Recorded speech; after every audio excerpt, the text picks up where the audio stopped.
In this video, we're going to look at discounted cash flow, and that's because many business problems are predicated on this cash flow issue.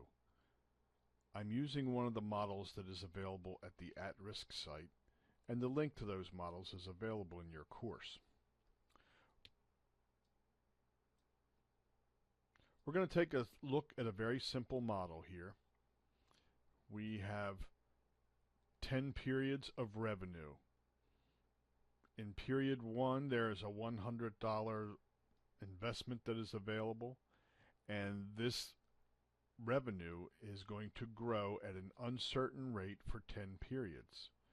The percent of the growth rate is given here.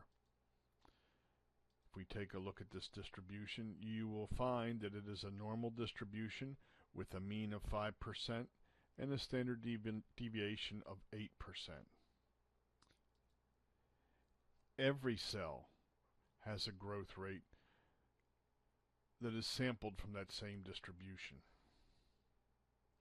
This business also has fixed costs. Fixed costs are known with certainty and are 35 throughout all periods.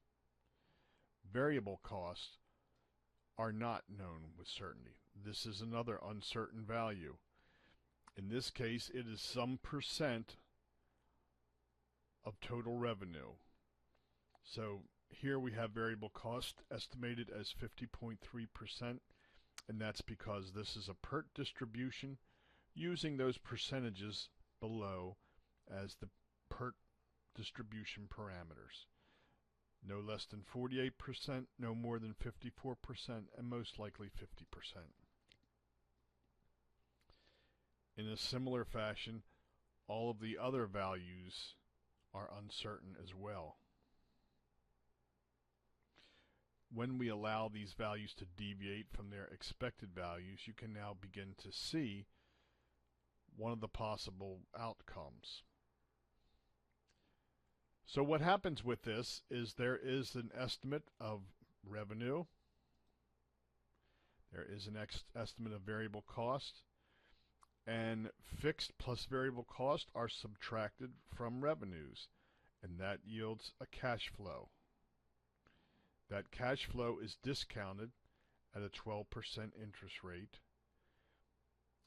In this particular scenario, we see the discounted cash flow is 144.3. The initial investment was 100. So the net discounted cash flow, or the net present value of this project, is 44.3. In this company, a bonus is given to employees whenever the net present value exceeds 50. So if we were evaluating some sort of new venture, a new store, a new product, a stock purchase, anything at all that would generate a stream of revenues and an accompanying stream of cost, we would use a model very similar to this. So we'll focus our attention here in this cell where you now see 44.3, and if we do a couple of calculations, we see we could have losses, we could have much bigger gains. And so what we're going to do is simply run a simulation. We will do 5,000 iterations of this model.